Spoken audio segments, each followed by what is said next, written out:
What drives meaningful learning? Emotion, integrity, or engagement? In this summer short, we explore how student connection and purposeful design shape how we teach and assess.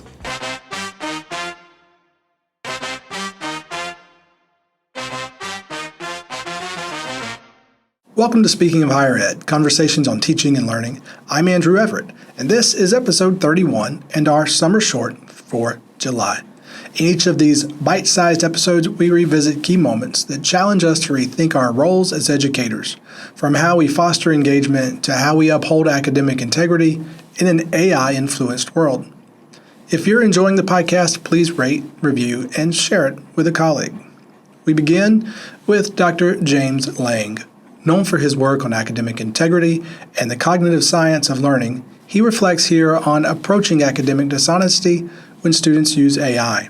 My colleague Arthur Takahashi spoke with him in episode 28. Now, one question that I have is, and I mean, you may have faced this before, I certainly have, and I know some other faculty that I've talked to have faced the same issue. Let's say, you design the perfect course. There's no such a thing as a perfect course, but you design a pretty good course and, with intrinsic motivation built in, mastery learning, low stakes assessment, student self-efficacy, all the things that the research tells us, would decrease cheating. Yet we still have a student perhaps that used AI, or we suspect that a student used AI to complete an assignment. And that assignment has all the marks, the hallmarks of AI. We don't have solid proof to accuse a student of using AI. So what do we do? What would you recommend faculty do in that situation?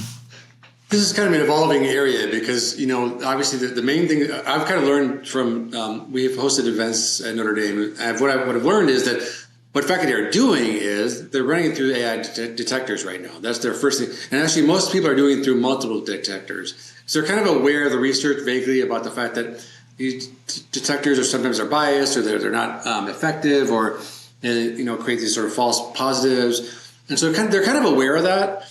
But they're still doing it because they don't know what else to do. And so I think that there's some people are sort of the research, how those things are working, how they work, and there's sort of misunderstandings about how they work. And so people, first of all, sort of educate themselves about what the detectors do. And they don't always work they all don't work in the same way. And I'm not like 100% against them because they can be a tool just for starting a conversation. And so I would argue if people use AI detectors, that's what they should be used for. Inviting students to say, okay, so, I have concerns about the voice in this one. It doesn't seem like your other, things you had to write in class, or that, for example, that using these some of this stuff feels like it has the hallmarks of AI writing. So just tell me what your process was like. And so I think that's okay to use them in that way, but there are better ways to approach it at this point still. For example, having students do some kind of in-class writing activity that you can compare this, so you have a low stakes opportunity to hear their voices in class. Ways to change assessments that allow students to use more of their voices in their writing. That's not always possible in every discipline, but our goal really is to start with the ones I think are good for learning, but also prioritize students' voices. Having said that, I'm not totally against AI detectors because if I have concerns about a paper initially, and then I use some of those detectors, and then that affirms my concerns, and they're all showing the same high level, like 100%, this is possible, AI. It's an opportunity to start a conversation. It can be, I would never use it to say, you cheated on this, or that, I'm 100% suspect that now this is AI. It's an opportunity to give a conversation to start with a student, to say, tell me what your process was like.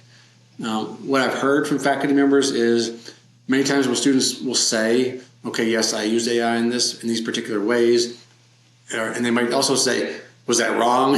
And so that's an opportunity to, educate those students. Lang reminds us that the fight against cheating isn't about surveillance. It's about creating meaningful, authentic tasks that engage students in the learning process. Next, in episode 23, Arthur spoke with Dr. Mary Helen Immordino-Yang, whose research explores the neuroscience behind emotion and learning. In this clip, she highlights how emotional connection fuels cognitive development. My advisor at Harvard, Kurt Fisher, used to say cognition and emotion are two sides of the same coin, right? They're not actually separate things. They're two dimensions of how we think. And so you can sort of, and now this is me talking, not Kurt, but you can kind of watch with a cognitive lens, or you can watch with an emotion lens. But in the reality of real people's behavior, those two things are never taken apart. You can hold one relatively constant in order to study the other, right? You can say, well, don't do my working memory experiment today if your dog just died, right? That would, you're not really in an emotional place to be able to think about it, right? What that really is saying is like, we need emotion to be about the same for everybody as they come in to do our experiments so that we can try to watch the cognition vary, and it's not due to the fact that you're sad or something else, right? So what we've really done as scientists, which is an essential thing to do, but I think we've forgotten that we did it, so we forget to put the pieces back together again afterward, is we've taken the mind and carved it up into pieces, right? And two of those really big pieces are cognition and emotion. But actually, those are really constructs that scientists invented to be able to understand what's going on. But in real people, those two things are not two things. They're always together, and they only happen as a unified, sort of integrated mind. But that doesn't mean that we can't study one aspect or the other aspect, but to forget that when you're studying one, the other one is absolutely still there, right? It's like studying what right legs do when you're playing soccer. Well, sure, if you're right-handed, your right leg's probably making the goals and kicking things, but you can't do that without a heart, and you can't do that without your other left leg and your balance and your vestibular sense and everything contributing to how that leg works. So I like to think about emotion like that. It's really a fundamental organizer of the mind. And what we're now talking about a lot in our work, and really seeing empirical evidence for in the brain too, is that the ways that emotion is sort of organizing and driving the kinds of thinking people are doing, and young people especially, but teachers too, we're now studying them and their brains, right?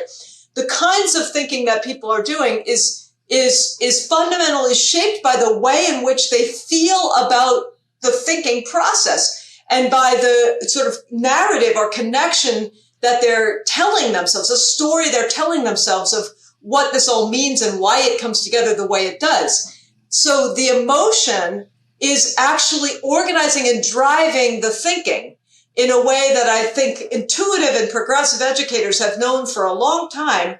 But now we're starting to really explicate that from a neural perspective and understanding the brain mechanisms that really give us a deeper understanding of the way in which this happens. Her work challenges us to design learning environments where students don't just think, but feel, where meaning and motivation go hand in hand. And finally, in episode 21, I spoke with Dr. Gary Green, who shared practical ways to reimagine student engagement. Here he discusses how even small shifts in tone, activity, or structure can create big impacts on student motivation. So I'm a great believer, even in a class of 400 or 300 or a class of 16, when I walk in the first day, the first thing I say is, hello. And about, if I'm lucky, maybe 10 students will say hello back. And so I'll stop. Say, well, I thought I said that out loud, but maybe I didn't. Hello. And then maybe about 30 students will say hello back. I say, oh, obviously I'm not saying it loud enough. And I'll say it again. And I'll keep saying it until the vast majority of people say hello, at which point they're screaming at me, hello. And my whole point is to say to them, well, thank you, that wasn't too hard. I'm actually trying to inform that when I talk, I want them to listen. And when they talk, I will listen. And when I talk, I expect an answer. So I say to them, you can sit at the back of this class or you can sit at the front of the class. It will make no difference. I will ask you questions. I will rove around the class and I want to engage you. So when I ask you something, I expect you to respond. And when you say something, I will respond. So that's the first thing, is setting the tone of expectations. I've asked students, why is it they don't respond? And often they say to me, well, we've been taught to be invisible. A professor will ask a question, nobody answers, then they answer their own question. Or a professor comes in and says hello, 5 people say hello, and the rest of us say nothing. So we've learned to be invisible because professors let us be invisible. So the first rule is you don't get to be invisible. So that's important. And then I actually give out a bio sheet. So it asks things like preferred name, nickname, movies you like, quotes you like, why you taking this class, is there any particular subject that you'd like to cover in this class that may not be in the syllabus or is on the syllabus, a bit about their background, favourite music, etc. Now I used to just give that to them and then they would fill it out and turn it in for 1 bonus point because I got to know a bit about them. And then I started actually filling out the same document but for myself. So now I ask them to fill out the bio sheet, and then when they hand me their bio sheet, I actually hand them mine.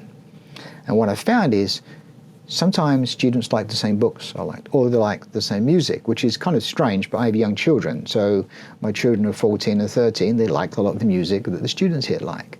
So we're talking about music, we're talking about books, we're talking about movies, we're talking about favourite candy bar, which in my case is a Snickers.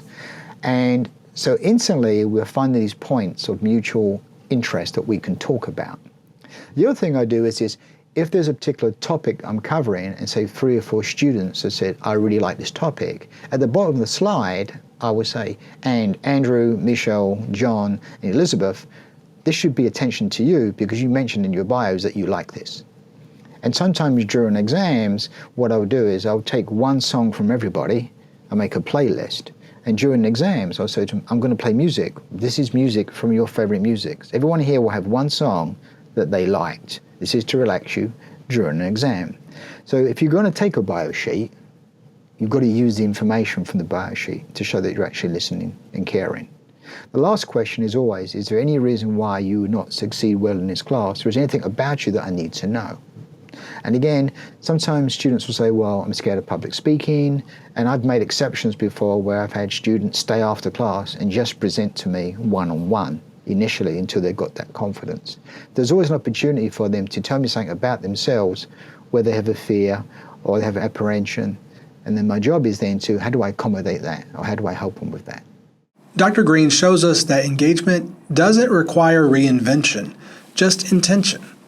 Sometimes it's about saying, I see you in a new and creative way.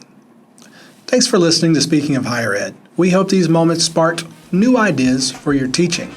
You can listen to the full conversations on our website at augusta.edu/innovation and continue the conversation with us on our Facebook page at facebook.com/AUGCII. Speaking of Higher Ed is produced by the Center for Instructional Innovation at Augusta University.